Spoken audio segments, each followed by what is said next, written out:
अरे आज तो ये मैंने मीना के लिए बोला है। ये है हमारे पतक की भवानी। वाह मीना, अरे तेरे हाथों में तो बिजली है, बिल्कुल अपनी माँ जैसी है तू। एक दिन ये ढोल की वजह से बहुत बड़ा नाम कमाएगी तू। अरे लोग पीछे आएंगे तेरे, पूछने आएंगे तुझे। वो तो ठीक है काका, पर बाबा को ये सब पसंद नहीं है।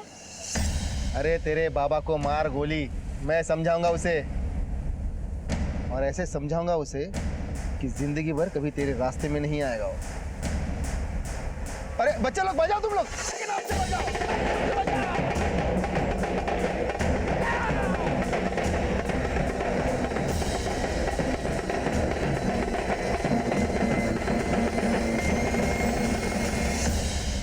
कमवाय चक्कर नाही नुसतं गिळायला पाहिजे पीछे पीछे पीछे पीछे पीछे पीछे भागता है। अरे बाबा मैं प्यार है, ये जान लेना चाहता बाबा की। कितनी बार बोला दुकान पे बैठ। अरे इसकी बुआ दुकान खा जाएगी तब अकल आएगी। इसकी जासूसी करता है मेरी। जान लोगे क्या बच्चे की? तो जान भी जान से मार दूंगा, सबको जान से मार दूंगा, सबको जान से मार दूंगा मैं। सबको जान से मारेगा? जिस तरह कौशिक को मारा उस तरह सबको मारेगा तू?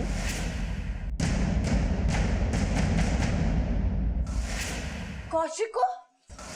मैं क्या कर सकता हूं और क्या नहीं, ये तुम्हें जल्द ही पता चलेगा। ढोल बजाने का बहुत शौक है ना तुझे? तेरा ढोल आज मैं बजाता हूँ। लेके चलो इसे।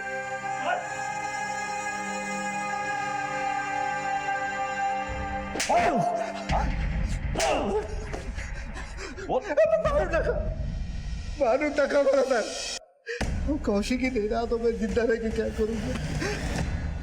मरना तो तुझे है ही, मरने से पहले सिर्फ इतना बता दे कौशिक को क्यों मारा तूने? नहीं साहब, वो बड़ा प्यारा बच्चा था कौशिक। कौशिक मेरा बेटा ही था, मेरा और प्रज्ञा का बेटा था साहब। शादी से पहले हुई भूल थी वो, लेकिन हमारे प्यार की पहली निशानी थी साहब। मदन और मंजिली ने कौशिक को सातारा के एनजीओ से गोद लिया था। उसके बारे में पहले मालूम नहीं था मुझे, और जब पता चला तो उससे दोस्ती की और उसे मार डाला। बड़ी लंबी प्लानिंग की तूने। ऐसे रवि को देखकर लगता नहीं था कि इतना बड़ा प्लानिंग करेगा। Direct murder. इसकी बीवी के वक्त भी अपन को इस पे डाउट हुआ था, पर अब तो लगता है कि इस बेचारी राधिका को भी इसी ने मारा होगा।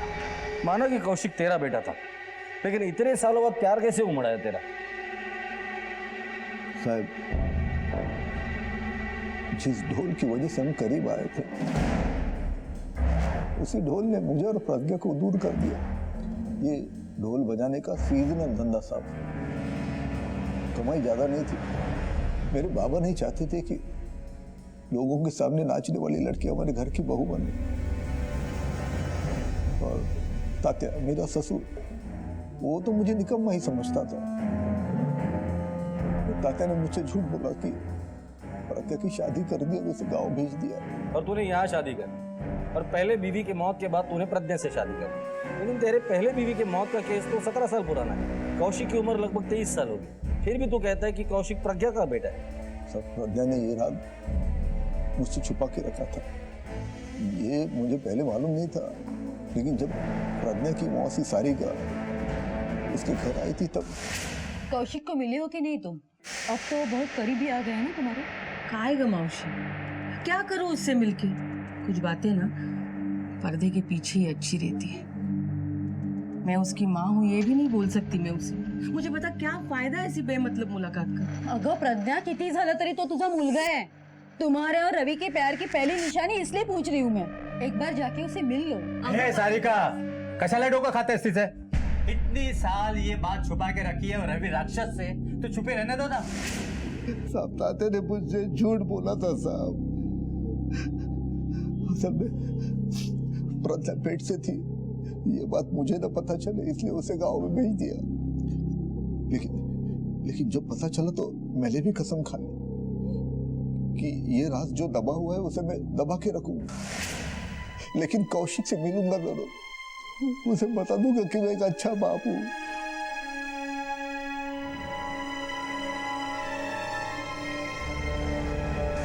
दुनिया को बता दूंगा कि मैं इतना बुरा भी नहीं हूँ जितना वो समझते हैं। हाँ, यही भलाई दिखाई ना तुमने।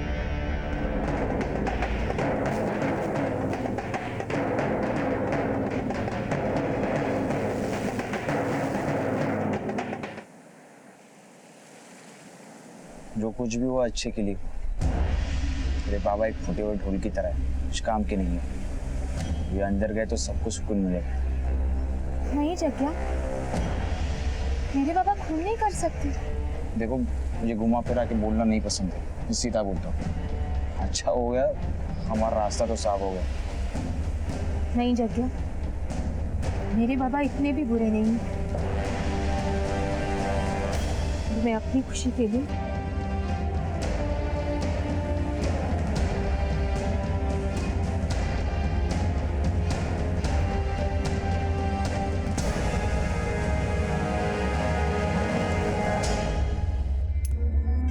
मेरी बात पहले अगर माने होती तो आज ये दिन देखने नहीं पड़ता। उस रवि ने तुम्हारी जिंदगी खराब कर दी। उम्र क्या है तुम्हारी? 17 साल, नाबालिग हो तुम। अगर किसी को पता चल गया कि रवि का बच्चा तेरे पेट में है तो छी थू करेंगे। अब मेरी एक बात सुन, यहाँ से सीधा सतारा जाना है, सारिका मौसी के यहाँ, समझी क्या नहीं? तेरे जाने के बाद उस निकम में रवि ने शादी कर ली। मुझे लगा अब सब कुछ ठीक हो जाएगा, पर नहीं, उसने अपनी बीवी को जलाकर मार डाला। तूने कौशिक के साथ दोस्ती की, उसका विश्वास जीता और खिलवाड़ किया उसकी जिंदगी के साथ। कौशिक और उसके बाप के बीच दरार डालने में भी तू कामयाब हो गया। नहीं साहब, नहीं, उसके पापा से मुझे कोई लेना देना नहीं था। उसके बाद पैसा था, नाम था, लेकिन वो कौशिक को समझ ही नहीं पाया था। कौशिक के मन में उसके लिए नफरत बढ़ गई और मेरा काम आसान हो गया साहब। वो बाबा आए थे, सबके सामने तमाशा करके चले गए। देख बेटा, तुझे काम करने की क्या जरूरत है? मैं तुम्हें पैसे देता हूँ ना, तू परेशान मत हो, तुम्हारा काम हो जाएगा। मेरे और कौशिक के बीच में एक अटूट सा नाता जुड़ गया था साहब। आज मेरे पास गाड़ी है, बंगला है, बैंक बैलेंस है। तुम्हारे पास क्या था? अरे अंकल आप बताओ ना। मेरे पास माँ है। ऐसा मेरे पास माँ नहीं है, मेरे पास आप हो। मैं बहुत खुश था साहब। कौशिक को मिलने के बाद मेरी जिंदगी बदलने लगी थी। मैं चाहता था कि वो कुछ बने, अपने दम पर बने। प्रज्ञा की आंखों में मेरे लिए भरोसा देखना चाहता था मैं। अगर तुझे अच्छा बाप बन के दिखाना था तो उसके लिए तेरे घर पर तेरे 2 सगे बच्चे भी है, उन पर अपना प्यार चाहता था।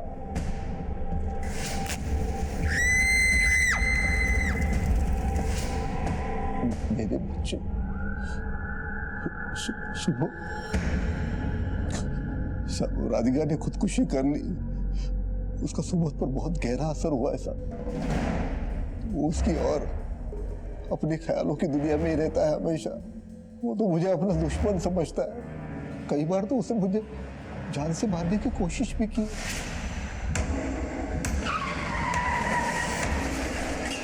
सुबोध के अलावा तुम्हारी एक बेटी भी है ना? लेकिन वो प्रज्ञा उसे कुछ बोलने नहीं देती साहब। तो ढाल बन के सामने आ जाती है, जैसे किसी वो उसकी माँ है और मैं जल्लाद हूँ साहब। यहाँ पर मुझे समझने वाला कोई नहीं है साहब। लेकिन जब कौशिक की बात सामने आई तो मुझे रोशनी की किरण नजर आई थी। लेकिन मेरा कौशिक, मैंने कौशिक को नहीं मारा। फिलहाल तो इसे जाने दो। कौशिक के कॉन्टैक्ट लिस्ट में जितने भी लोग हैं सबके डिटेल्स दिखा दो। ओके। ढोल के 2 सिरों की तरह एक तरफ रवि की इतनी बुराइयां हैं कि हर कोई उससे नफरत करता है।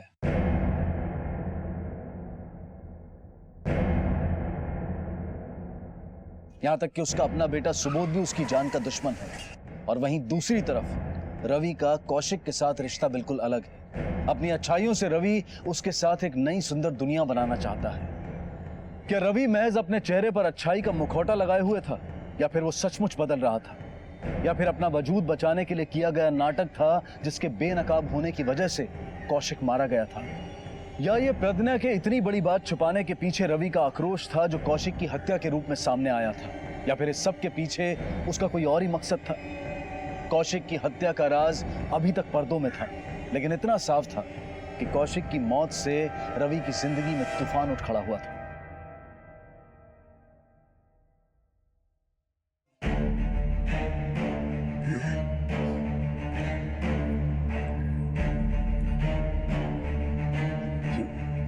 पोलिसांनी मला सोडलं की को गलतफहमी हो गई थी कि कौशिक को मैंने मारा।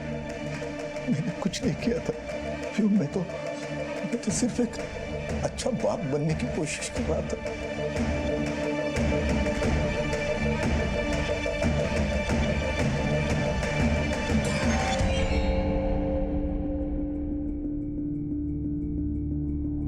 सर, आपका शक सही निकला। मदन की लास्ट लोकेशन कौशिक के मर्डर वाली रात कौशिक के हॉस्टल के पास ही थी। अगर उस रात मदन हॉस्टल के आसपास था तो उसने ये बात हमसे बताई क्यों नहीं? उठाकर लेकर आओ इस मदन को। Okay sir.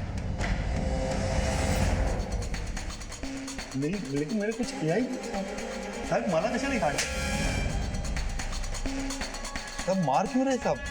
सुबह बेटे के साथ झगड़ा होता है, रात को दोबारा झगड़ा होता है, गुस्से में आकर अपने बेटे को मार देते हो और हमें ही पूछ रहे हो कि बेटे का खून किसने किया? क्या बोल रहे साहब? मैंने कुछ नहीं किया साहब। 17 तारीख को बेटे के हॉस्टल में क्या करने गए? हमारे पास कॉल रिकॉर्ड है। रात को 12 बजे से लेके 1 बजे तक तुम हॉस्टल में थे। क्या कर रहे थे वहां पर? हाँ साहब, हॉस्टल में गया था।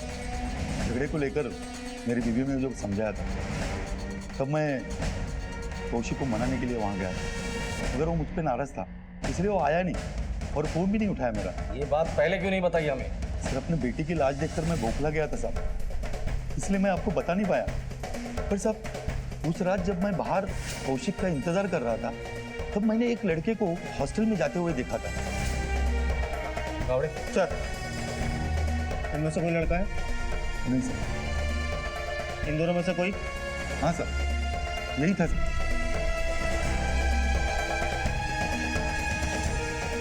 सर, साकेत तो 2 दिन से हॉस्टल में आया ही नहीं। मैंने उसको कमरा बंद कर दिया है। इस साकेत की फोटोग्राफ हर पुलिस स्टेशन में सर्कुलेट कर दो और मुंबई से बाहर जाने वाली सभी रास्ते पर नाकाबंदी लगा दो और एक टीम साकेत के घर पे भेज दो। Okay sir. हेलो, क्या? ठीक है, हम वहाँ पहुँच रहे हैं।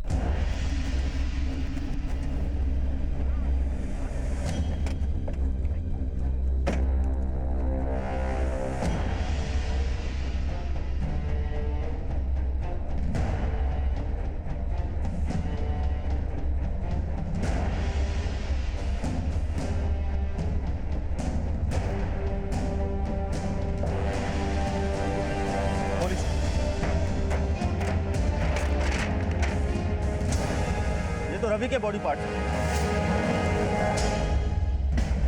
आसपास देखो कुछ मिलता है क्या? वैसे भी लाश ढोल में मिली है, इसका मतलब कोई आसपास वाला ही होगा और रवि के दुश्मन भी कम नहीं थे। सर, लाश को देख के लगता है पूरे जन्म का बदला लिया। पहले इसके बेटे को मारा, फिर इसे। सर, इन दोनों के मर्डर में क्या कनेक्शन हो सकता है? कनेक्शन तो जरूर है और जिस दिन ये कनेक्शन का पता चल जाएगा ये दोनों मर्डर केस सॉल्व हो जाएगा। साकेत का मोबाइल सर्विलेंस पे डालो। इस साकेत का मिलना बहुत जरूरी है। और ये रवि, इसके घर वालों को इन्फॉर्म करो और रवि के मोबाइल की आखिरी लोकेशन क्या थी ये भी बता करो। Okay sir.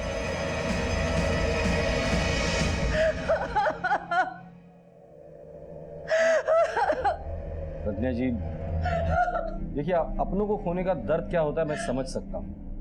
आपको क्या लगता है कि रवि को किसने मारा? प्रज्ञा जी, संभालिए अपने आप को। हमें मालूम है कि कौशिक और रवि की मौत में कोई ना कोई कनेक्शन जरूर है।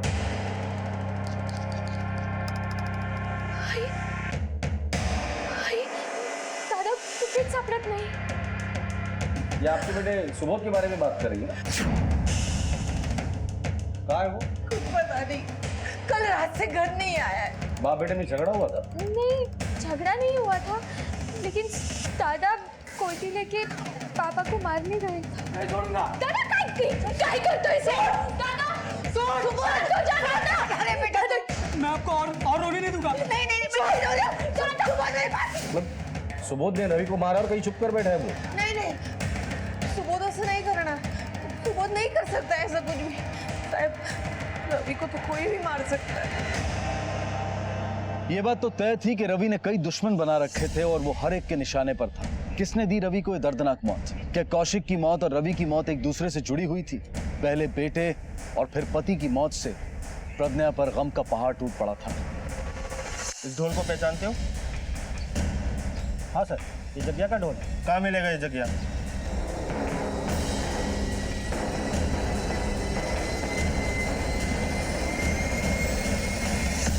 तू लेके चल इसे। सर, चल, सर, चल लेके। सर, क्या हुआ सर? दे, क्यों मारे हो सर? ये तेरा ही ढोल है ना? इसी में रवि की लाश के टुकड़े फेंके थे ना तूने? चल अब तेरा ढोल बजाता हूँ। सर वो मेरा ढोल है लेकिन वो चोरी हो गया था सर। चोरी हो गया था? हाँ सर, मैं अपना ढोल भावेश के गोडाउन पे रखता हूँ। ये भावेश कहाँ मिलेगा? कसून मान चला रे, टाइट कर बराबर। कौन है भावेश? ये है? हाँ सर। ढोल का है इसका? चोरी हो गया साहब। क्या जगह पता है तंदुर को? मैंने कंप्लेंट की तूने पुलिस स्टेशन में? हाँ की थी। जगह का ढोल, मेरा टेम्पो भी चोरी हो गया साहब, लेकिन आप वो ढूंढने के बजाय हमें को पूछ रहे हो साहब। क्योंकि इसके ढोल में रवि के लाश के टुकड़े मिले हैं। और जहाँ तक हम जानते हैं रवि से दोस्ती तो नहीं थी तुम्हारी। अब नहीं बताएगा या ससुराल चल के? क्या साहब, हमने कुछ नहीं किया है, सच में चोरी हुई थी। चाहिए तो आप रिपोर्ट दे सकते हैं। अच्छा ये बता, ये ढोल चुरा कौन सकता है? ये तो मैं नहीं बता सकता, लेकिन हाँ मेरे गोदाम की एक चाबी ताते के पास थी, पर ताते तो बोला कि चाबी गुम हो गई। अब इससे ज्यादा मैं नहीं जानता साहब। तात्या, ये आप लोग क्या बोल रहे हैं? मैं समझा नहीं कुछ। जग्या का ढोल और भावेश का टेम्पो गायब है और ढोल के अंदर रवि की लाश मिली है और गोडाउन की चाबी तुम्हारे पास है। चाबी का मेरे पास होना मतलब मैं खूनी हूँ? चाबी तो पहले चोरी हो गई थी। चाबी ना सही पर प्रज्ञा के लिए खून तो कर ही सकते हो ना। क्यों तकलीफ थी तुम्हें रवि से इतनी? अरे साहब एक तकलीफ हो तो बताओ। वो बचपन से प्रज्ञा के पीछे लगा हुआ था। जब भी हम लोग ढोल की प्रैक्टिस करते थे, रवि ढोल की आवाज़ सुनकर दौड़ा चला आता था, लेकिन इस कला के लिए नहीं, प्रज्ञा के लिए आता था वो, और इसीलिए वो कला की कीमत समझा ही नहीं। लाश देखकर ये बात तो पता चलती है कि मारने वाला कोई नजदीकी है। तुम बता सकते हो कौन हो सकता है वो? कोई भी हो सकता है। कोई समझ ही नहीं पाया उसे। दिल का बुरा नहीं था वो साहब, सिर्फ जुबान का कड़वा था। जिसने भी मारा है करीबी। आप तो उसकी करीबी थी ना। आपको पता है कि कौन कर सकता है? सुबोध, जिसने अपनी माँ को जलकर मरते हुए देखा, या फिर प्रज्ञा जिसने अपने बेटा खोया? प्रज्ञा तो रवि के पीछे पागल थी, वो ऐसा कर ही नहीं सकती। सुबोध का क्या, वो तो गलतफहमी का शिकार है। सर रवि की लास्ट लोकेशन का पता चल गया है। रवि के कॉल रिकॉर्ड ने उसकी आखिरी लोकेशन तो हमें बता दी, लेकिन खूनी ने जगह देखो क्या चुनी है। चारों ओर सन्नाटा है। लेकिन सर एक बात समझ नहीं आई, खूनी ने लाश यहाँ फेंकने की बजाय इतनी दूर ले जाके क्यों फेंकी होगी? ये खूनी जो कोई भी है वो आसपास वाला है और बहुत ही शातिर है। उसने ये सब कुछ सिर्फ और सिर्फ हमें उलझाने के लिए किया। सर साकिब मिल गया।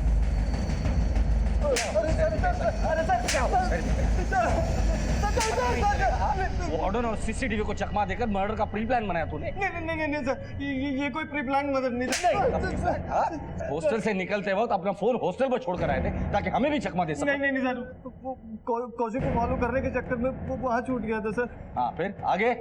सर कौशिक से मैं जलता था। कौशिक जिस दिन से कॉलेज आया उसी दिन से हीरो बन गया था सर। पूरी बात बता, पूरी बात बता। सर मैं अपने घर से निकालने के लिए जी और मॉल में काम करता था। अचानक वहाँ से मुझे निकाल दिया गया। बाद में पता चला कि इसके पीछे कौशिक और उसके अंकल का हाथ है। चिंता मत करना बेटा। देख मैंने निकट इलेक्ट्रॉनिक्स में तेरे बारे में बात की है। सेल्स पर्सन का जॉब है लेकिन लोग बहुत अच्छे हैं। कल से ज्वाइन कर लो। आज के ज़माने में तो कोई सगा भी इतना नहीं करता जितना आपने मेरे लिए किया। ये बोल के पराया कर रहे हो मुझे? मुझे भी अपना ही समझ। हाँ ये तुम्हारी जीत की खुशी में कॉन्ग्रेचुलेशंस। आप भी बस मेरा गुस्सा फूट पड़ा सर। उसने मेरी पोजीशन ले ली, मेरी नौकरी छीन ली और तो मेरी गर्लफ्रेंड को भी मुझसे छीन लिया सर।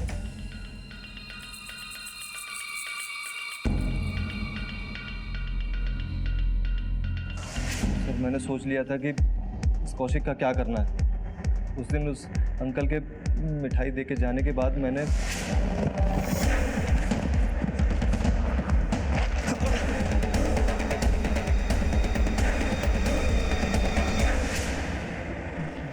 अपने रास्ते का कांटा हमेशा के लिए हटा दिया सर। वो अंकल मतलब कौशिक के बाप को क्यों मारा? नहीं सर, मैंने उनको नहीं मारा सर। नहीं मारा सर मैंने उनको। सच बता। मैं सच बोल रहा हूँ सर, मैंने उनको नहीं मारा सर। एक खून तो मैं कर चुका हूँ, उसकी सजा अगर मौत है तो दूसरा खून कबूल कर रही हूँ।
ऊपर, ये इस बस्ती के खिलाफ है। ये माता रे काका क्या बोलते हैं तुम्ही? अरे इन बच्चों का हुनर है, ये उसकी कदर करनी चाहिए हमें। तुम्हें बजाता है ना वही ठीक है, लड़कियों के ऊपर पैसा क्या कर उठाता है? लड़की का काम घर पे खाना बनाना, बच्चे पैदा करना है, ना कि गांव में ढोल बजाना। लड़कियां हैं, इन्हें अपनी औकात में रहना चाहिए। इस बेशरम लड़की से और उम्मीद भी क्या कर सकते हैं? जैसी माँ वैसे बेटी। हे माता रे, जास्ती बोलता है तुम्हें। कौन से जमाने की बात कर रहा है रे तू? ये मीना ढोल बजाएगी तो बजाएगी।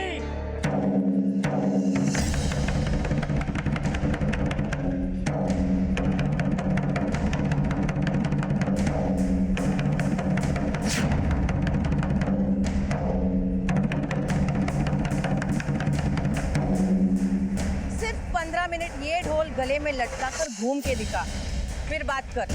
हिम्मत असेल ना तर ढोलला हात लावायचा, नाहीतर बांगड्या भरून घरात बसायचं, कळलं? कला तो हर कोई साफ ही होती है, खोट तो देखने वाले की नीयत में होती है. वीणा बजा.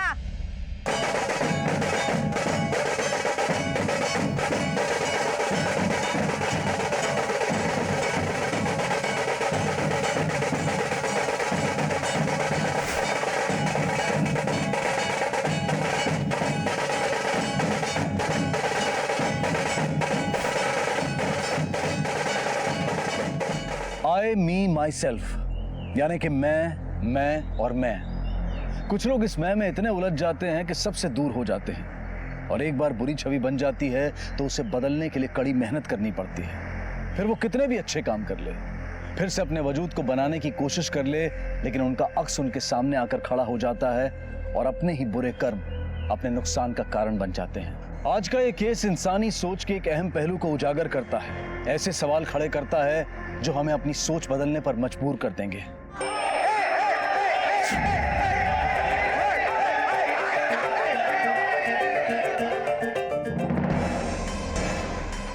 हे काय करतात? अरे ट्रॉफी कोई ऐसे फेंकता है? हमारे बेटे ने जीता है उसे। पता है, मगर किसने? ड्रामा में। ये सब करने के लिए कॉलेज में भेजा क्या तुझे? बाबा मत बोल मुझे बाबा, पढ़ाई पे ध्यान दे और ये सब नौटंकी वगैरह बंद कर डाल, वरना तेरे सब खर्चे के पैसे बंद कर दूंगा मैं। पैसा पैसा पैसा, जिंदगी में सब कुछ पैसा ही होता है क्या? उन्होंने आज तक मेरे से प्यार नहीं किया, अब मैं उनसे पैसे कभी नहीं लूंगा।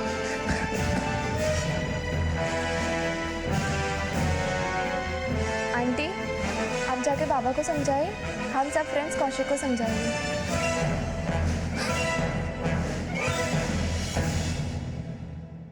अंकल, मुझे इंटर कॉलेज कंपटीशन में बेस्ट सपोर्टिंग एक्टर का अवार्ड मिला है। अरे वाह, ये तो बहुत अच्छी खबर है, लेकिन तुम इतने उदास क्यों लग रहे हो?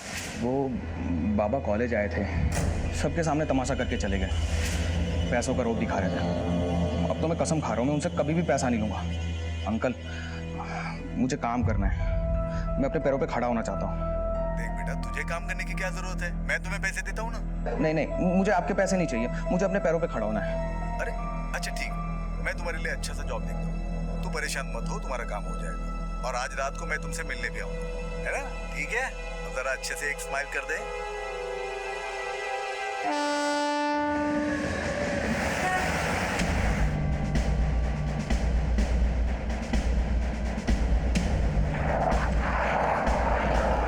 साहेब, मी फोन केलं होतं, एक पुराची लाच पडलेली आहे साहेब. हटो रे, हटो, साइड हो जाओ, साइड हो जाओ, साइड चलो, साइड।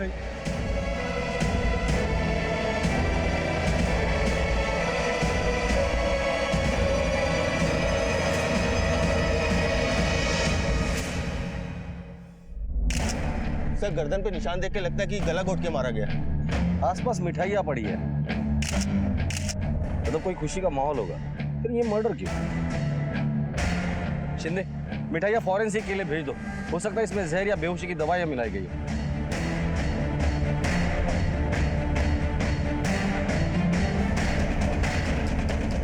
सर, स्टूडेंट है पदविया कॉलेज का, हॉस्टल में रहता है, पूना का रहने वाला है। सर, ये रस्सी मिली है। हो सकता है इस रस्सी का इस्तेमाल मर्डर के लिए किया गया हो। बॉडी को पोस्टमार्टम के लिए भेज दो, इसके घर वालों को इन्फॉर्म करो और हॉस्टल में जाके इसकी पूछताछ करो। Okay sir.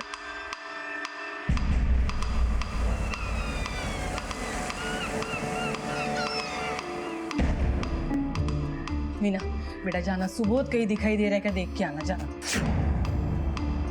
भाई कितनी बार देखूं और कहाँ कहाँ देखूं, हर जगह देख लिया, दादा का कोई अता पता नहीं है। अगर पड़ गई कलेजे में ठंडक।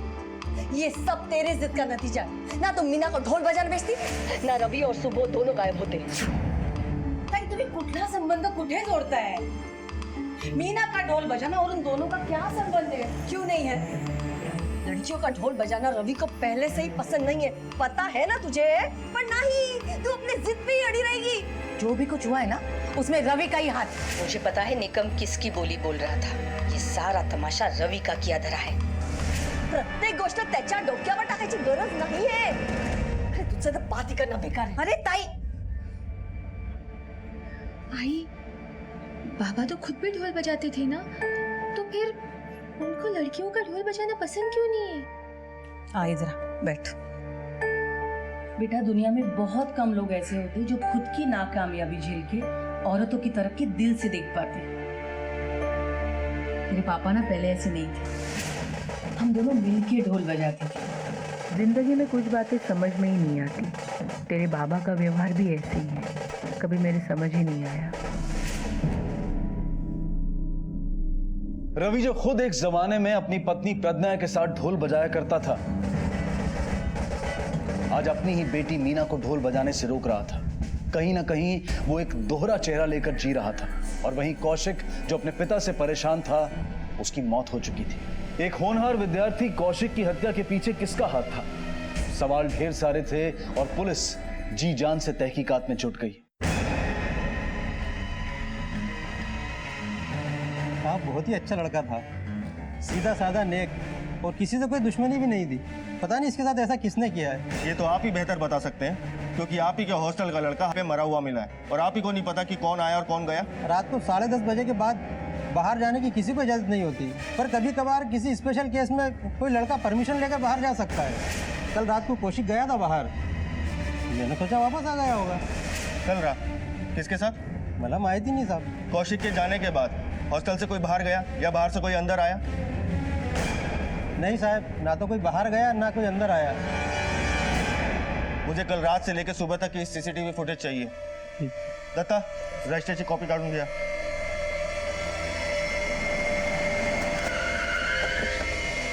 कौशिक ब्राइट स्टूडेंट था। हाँ, कुछ स्टूडेंट से उसकी अनबन होती थी, लेकिन वो बातों से मना लेता था सबको। ऐसा कोई एक नाम बता सकते हैं जिससे उसकी अनबन होती थी? ऐसा कोई खास नहीं, लेकिन हाँ, एक सीनियर स्टूडेंट है साकेत, उससे हमेशा उसकी अनबन चलती थी। साकेत नाम से कोई है जिससे उसकी बनती नहीं थी? वो हमेशा उलझता रहता था, पर टिक नहीं पाता। पट्टू एक नंबर। तुम्हारी गर्लफ्रेंड चली गई, इसलिए मर्डर जैसा संगीन जुर्म किया तुमने? कभी अपने माँ बाप के बारे में सोचा है? अपने दिल पर पत्थर रखकर तुम्हें इतने दूर हॉस्टल में पढ़ाई के लिए भेजते हैं वो लोग। तुमने ना सिर्फ उनका भरोसा तोड़ा है, बल्कि अपने साथ साथ उनकी भी जिंदगी बर्बाद की है। आखिरकार कौशिक की मौत की गुत्थी सुलझ गई, लेकिन तहकीकात में जुटी पुलिस के सामने अब भी यह सवाल खड़ा था कि आखिर रवि को किसने मारा, किसकी नफरत ने उसे ऐसी खतरनाक मौत दी। पुलिस को शक था कि हो ना हो ये किसी करीबी इंसान का काम है, और इसलिए पुलिस ने हर करीबी इंसान को बारीकी से टटोलना शुरू कर दिया। छोड़!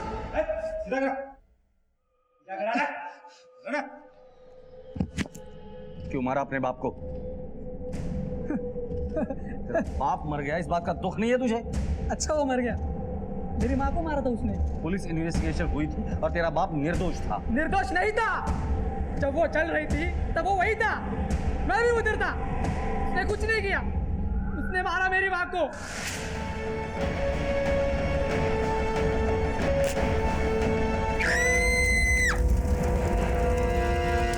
मार डाला, मेरी आई को मार डाला।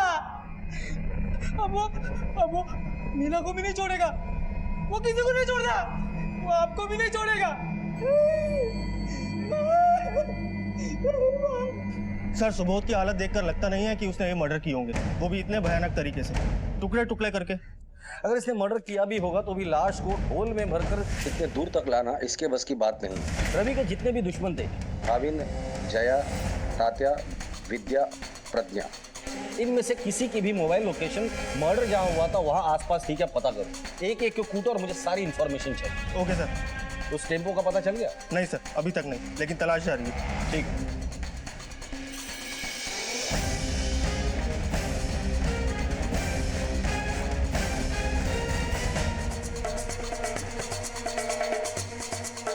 सर ये देखिए सर, इसके मोबाइल रिकॉर्ड के हिसाब से ये मोबाइल रवि के मर्डर स्पॉट के पास एक्टिव था। बैक रिकॉर्ड देखते हुए हो सकता है कि ये कारनामा इसी ने किया। अपनी खबरियों को काम पे लगा दो, मुझे किसी भी हालत में चाहिए। Okay sir. बेटा मैं समझा रहा हूँ, कितना रहोगे आप लोग? अब यहाँ रहने से क्या फायदा है? चलो अपने गांव चलते हैं। नहीं दादा, अब यही मेरा घर है।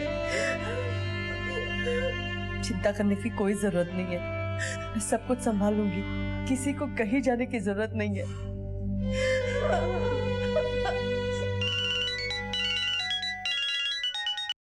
हाँ बोला सर, उसका अड्डा मिल गया है। ठीक है, हम पहुंच रहे हैं।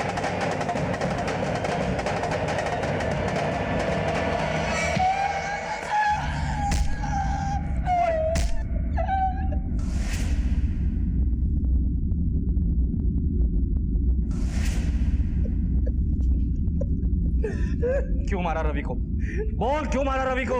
साहब, विद्या अपन को फोन किए थे, वो बहुत घबराएली थी। विद्या ने तुम्हें फोन क्यों किया था? सुबोध घर से निकला था अपने बाप को मारने के लिए। मैं और विद्या तो सुबोध के पीछे गए थे। उधर से रवि रो रहा था और सुबोध जब उसको मारने के लिए उसके पीछे गया तो रवि एकदम पलट गया और सुबोध डर के भाग के कोयता वहीं फेंक गया साहब। फिर विद्या उधर दूर बैठकर रवि को देख रही थी। फिर अपन को विद्या ने बताया कि रवि ने कैसे उसके साथ इतना टॉर्चर किया, अपन से सहा नहीं गया साहब। फिर अपन ने वही कोयता उठाकर रवि को उधर ही मार दिया साहब। अपन ने टेम्पो भी चोरी किया साहब और वो जगह का ढोल भी अपन ने चुराया। रवि को ढोल से बहुत नफरत था। फिर उसी ढोल में उसका कब्र बना दिया मैंने और उस ढोल को फिर मैं जंगल में छोड़ दिया साहब। सर ये कट्टा झूठ बोल रहा है और किसी को बचाने की कोशिश कर रहा है। जिस तरह से मर्डर हुआ है, लगता है किसी करीबी ने अपनी भड़ास निकाली है। गौड़े, उठाकर लेकर आओ इस विद्या को। हो साहब। साहब रोको साहब, इसमें विद्या का क्या लेना देना साहब? उसका कोई कसूर नहीं। विद्या का लेना देना था या नहीं, ये हम डिसाइड करेंगे। साहब बात सुनो साहब। साहब विद्या ने कुछ नहीं किया साहब, अपन ने मारा रहा है। क्यों किया आपने ऐसा? बचपन से लेके अब तक सारी बातें मेरे दिमाग में घूम रही थी। मेरे अंदर का ज्वालामुखी फट गया। मैंने अचानक फैसला ले लिया। एक इंसान की वजह से इतनी सारी जिंदगियां बर्बाद हो रही थी।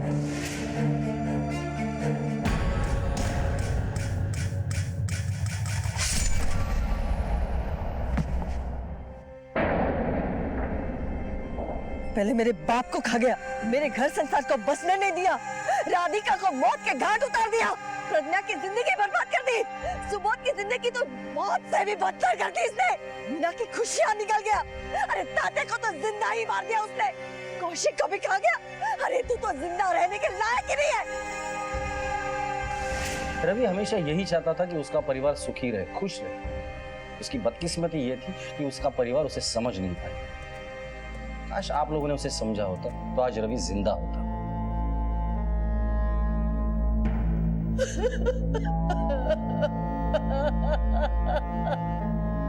रिश्तों में जब मैं घुलता है तो जन्म लेती है नफरत।